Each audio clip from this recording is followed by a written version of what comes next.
SY BCom semester 3 માટે ચોથું chapter છે કર મુક્ત આવકો.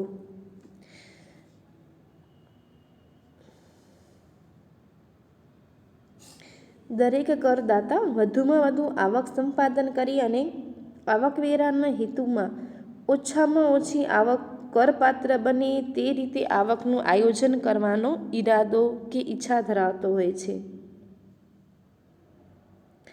સ્વાભાવિક છે કે દરેક વ્યક્તિને એવું જ લાગતું હોય કે મારી આવકનો હિસ્સો હું સરકાર સમક્ષ નહીં આપું અથવા આપીશ તો ઓછામાં ઓછો જથ્થો આપીશ. માટે દરેક વ્યક્તિ આવકમાં ઉપર ટેક્સ ઓછો ભરે અથવા ટેક્સ બચાવવા માટેના પૂરતા પ્રયત્નો કરતો રહે છે. પરંતુ સરકારે કાયદામાં કરમુક્તિ આપી છે અને કાયદામાં જણાવ્યા મુજબ કરમુક્તિના મુખ્ય 2 પ્રકાર છે. એક છે અમુક આવકો સંપૂર્ણપણે કરમુક્ત છે કે જેના ઉપર ટેક્સ લાગતો નથી, અને બીજું છે અન્ય કેટલીક આવકો અંશતઃ કરમુક્ત છે અને અંશતઃ કર પાત્ર. અમુક લિમિટ સુધી કર ભરવાનો રહેતો નથી, પરંતુ ત્યાર પછી કર ભરવાનું આવશે. એ કલમ 80C અને થી કરી અને કલમ 80U જણાવવામાં આવી છે કે આવકવેરાના પત્રકમાં આવી કપાતો જુદી બાદ કરીને દર્શાવવાની રહેશે, જેવી કે ગુજરાત યુનિવર્સિટી, કચ્છ યુનિવર્સિટી, ઉત્તર ગુજરાત યુનિવર્સિટીના નિયત અભ્યાસક્રમ મુજબ ફક્ત વ્યક્તિ એસઈસી માટે જે આવકો કરમુક્ત છે તેનો જ અભ્યાસ અપેક્ષિત છે.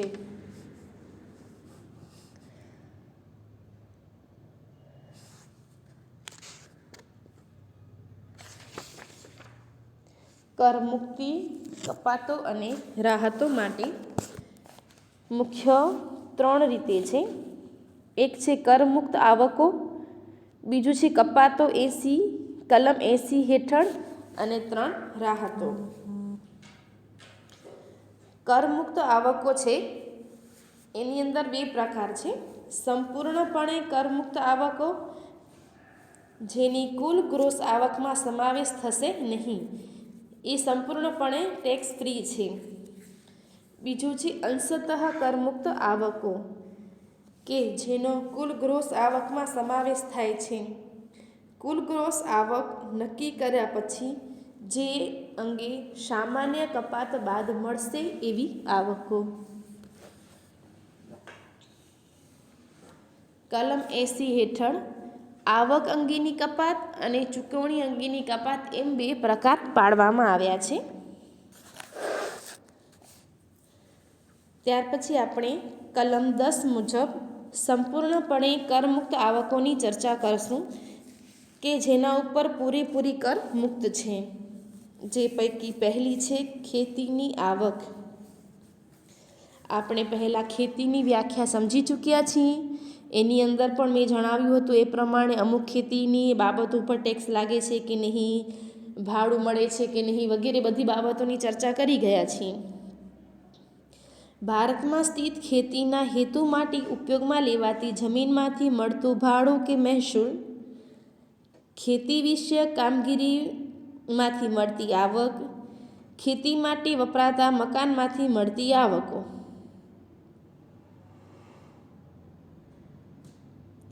ખેતી એ રાજ્યનો વિષય હોવાથી કેન્દ્ર સરકારે ખેતીની આવક પર આવકવેરો લઈ શકે નહીં. તેથી ખેતીની આવક સંપૂર્ણપણે કરમુક્ત છે. પરંતુ કેટલાક એસઈસી આ જોગવાઈનો ગેરલાભ પણ ઉઠાવે છે.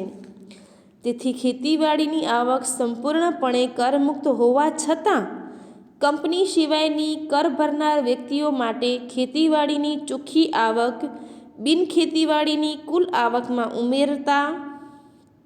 ઉમેરવામાં આવશે. ત્યારબાદ આવકવેરાની ગણતરી કરી અને ખેતીવાડીની આવક ₹2,50,000થી ઉપરના સ્લેબમાં વરિષ્ઠ નાગરિક માટે 3 લાખ અને અતિ વરિષ્ઠ નાગરિક માટે ₹5 લાખ ગોઠવીને તેના ઉપર થતા આવકવેરો કુલ આવકવેરામાંથી બાદ મળશે. અવિભક્ત હિન્દુ કુટુંબના સભ્ય તરીકે કોઈ વ્યક્તિને મળેલી રકમ, પેઢીની કુલ આવકમાંથી ભાગીદારના ફાળે આવતી આવક, નફો. બિનરહીશ અને વિદેશી નાગરિકની આવક. જે વ્યક્તિ ભારતનો રહીશ છે જ નહીં, બિનરહીશ છે, એનામાંથી મળતી વ્યાજ કે પ્રીમિયમની આવક અંગે. ભારતીય નાગરિક અથવા મૂળ ભારતીય વંશજ હોય એવી વ્યક્તિ જો બિનરહીશ તરીકે મધ્યસ્થ સરકારે જાહેર કરેલ સેવિંગ સર્ટિફિકેટ પર વ્યાજની આવક મેળવે તો તે કર મુક્ત ગણાશે. ભારતની કોઈ પણ બેંકમાં 1999ના ફોરેન એક્સચેન્જ મેનેજમેન્ટ એક્ટની જોગવાઈ હેઠળ ભારતીય નાગરિક બિનરહીશના ખાતે જે રકમ જમા હોય તેના પર મળતું વ્યાજ. ત્યાર પછી છે ભારતના નાગરિકો ન હોય તેવા વિદેશી રાજદ્વારીઓની નીચે મુજબ નક્કી કરેલી આવકો હેઠળ પરદેશના એલચી, હાઈ કમિશનર તરીકે મળતું વેતન, પરદેશના કોન્સુલને તેની સેવા બદલ મળતું વેતન, પરદેશના ટ્રેડ કમિશનરને મળતું વેતન વગેરે જેવા અધિકારીઓને કે કર્મચારીઓને પણ તે જ દેશ હોય અને ભારતમાં કોઈ પણ ધંધો ચલાવતા ન હોય અને મળતું વેતન. વિદેશી સાહસમાં કામ કરનાર કર્મચારીને મળતું વેતન કર મુક્ત છે. ભારતમાં 90 દિવસથી વધુ પાછલા વર્ષ દરમિયાન રહ્યા હોવા ન જોઈએ અને આવું મહેનતાણું માલિકની આવકમાંથી મજરે મળવા પાત્ર ન હોવું જોઈએ. વિદેશી સરકારના તાલીમીને ભારતમાં તેના રહેઠાણના સમય માટે ભારત સરકાર તરફથી કે સરકારી કંપની તરફથી મળતું મહેનતાણું. ત્યાર પછી છે ભારતીય નાગરિકની અમુક આવકો, જે ભારતનો જ નાગરિક હોય. કોઈ પણ વ્યક્તિ કે જે ભારતીય નાગરિક હોય અથવા ભારતીય નાગરિક કર્મચારી હોય તેને ભારતના કોઈ પણ સ્થળે રજાઓ ગાળવા માટે તેના માલિક તરફથી પોતાને માટે તે જ પોતાના કુટુંબ માટે મળેલ ભાડું કે ભાડામાં થતી રાહત. નિવૃત્ત થયા પછી કે નોકરીના અંત પછી ભારતમાં કોઈ પણ સ્થળે જવા માટે તેના માલિક કે અગાઉના માલિક પોતાના માટે તે જ પોતાના કુટુંબ માટે મળેલ મુસાફરી ભાડું કે ભાડામાં રાહત. અહીં કુટુંબનો શબ્દનો અર્થ એવો થશે કે એસએસસીની પત્ની, પતિ અને તેના બાળકો. એસએસસીના માતા પિતા અને ભાઈ બહેન કે જે સંપૂર્ણપણે અથવા મોટે ભાગે એસએસસીના આશ્રિત છે. ત્યાર પછી છે વિદેશી ભથ્થું, વિદેશ જવા માટે.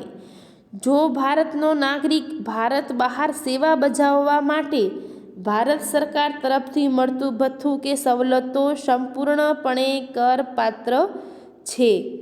મૂળ પગારની રકમ કરપાત્ર છે.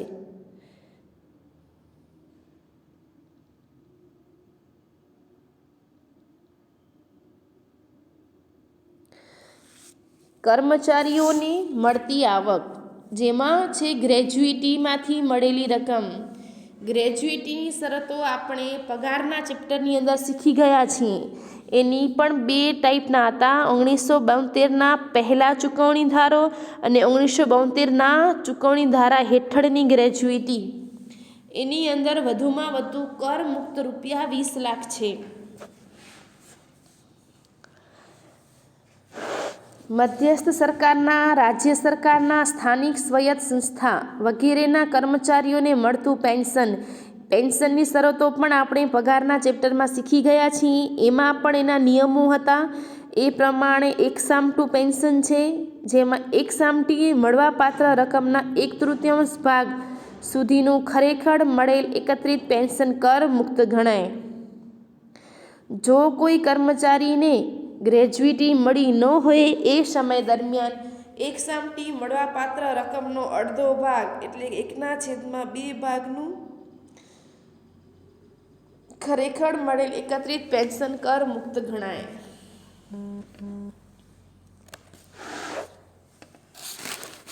ત્યાર પછી છે બિનસરકારી કર્મચારીઓને નિવૃત્તિ વખતે ચડેલ રજાઓની અવેજમાં રોકડ. ત્યારે શરતો છે મુખ્ય, એ શરતોની આધીન આપણે કર મુક્ત ગણી શકીએ. શરત છે પહેલી, ખરેખર મળેલ પગાર. શરત 2, ખરેખર નોકરીના વર્ષ દીઠ 30 દિવસના પગાર લેખે થતી રકમ. 3, વધુમાં વધુ 10 માસનો પગાર. આ 3 અથવા છે ચોથી શરત કે વધુમાં વધુ ₹3 લાખ. આ 4માંથી જે પણ રકમ ઓછી હોય એ રકમ વ્યક્તિને કર મુક્ત મળશે. ત્યાર પછી છે કે કોઈ પણ કુદરતી કે માનવસર્જિત કારણોસર કોઈ પણ દુર્ઘટના ઉદ્ભવે એ સમયે કેન્દ્ર સરકાર, રાજ્ય સરકાર કે સ્થાનિક સ્વરાજ્યની સંસ્થા પાસેથી મળેલ વળતર સંપૂર્ણપણે કર મુક્ત રહેશે.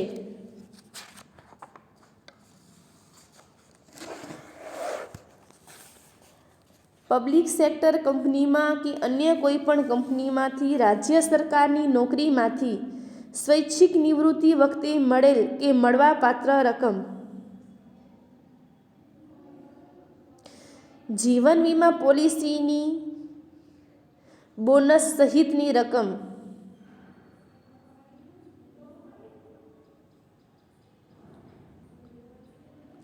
ગવર્મેન્ટ સેવિંગ બેંક એક્ટ હેઠળ 1873 હેઠળ ખોલાયેલા સુકન્યા સમૃદ્ધિ ખાતા નિયમ 2014 ખાતામાંથી પણ ચૂકવણી કર મુક્ત છે.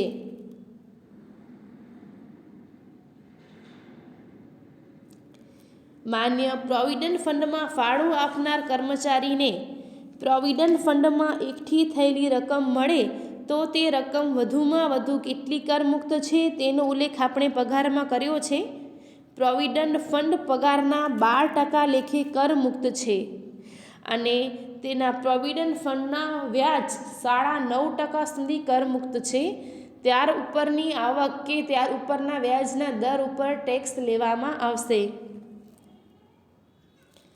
માલિકે ઘર ભાડા પેટે જે ભથ્થું આપ્યું હોય તે પગારની આવક હેઠળ કર મુક્ત અને કર પાત્રની ચર્ચા કરી ગયા છીએ. છતાં ઘર ભાડા અંગેની શરતો છે. ખરેખર મળેલું ઘર ભાડું, ચૂકવવા પાત્ર ઘર ભાડું માઇનસ પગારના ટકા. અને જે વ્યક્તિને ઘર ભાડું મળે છે એ વિસ્તાર ક્યાં છે, કઈ સિટી છે અને ત્યાં વસ્તીની દ્રષ્ટિએ નીતિ નિયમો અલગ અલગ છે. મુંબઈ, દિલ્હી, ચેન્નઈ અને કોલકાતા જેવી મેટ્રો સિટીની અંદર ઘર ભાડા અંગેના નિયમો જુદા છે.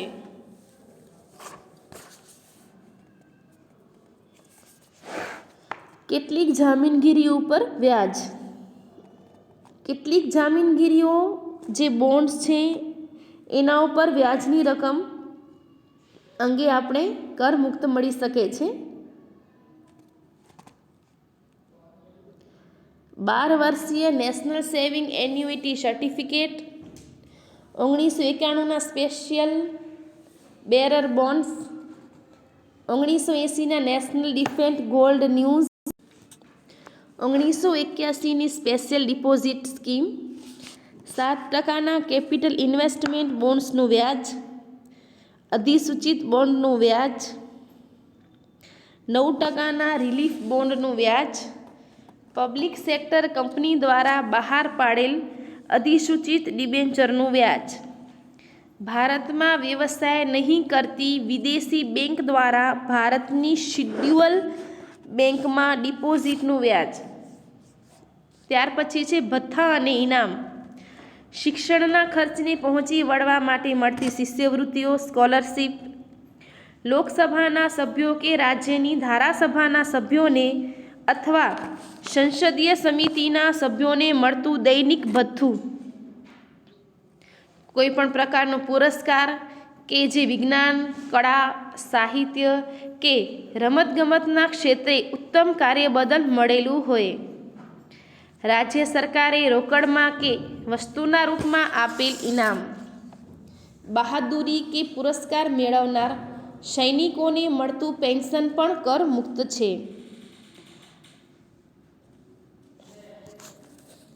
આ ચેપ્ટર નંબર હતું 4 કરમુક્ત આવકો. આપણે આટલી આવકો કરમુક્ત મળે છે સરકારના નીતિ નિયમોને આધારે.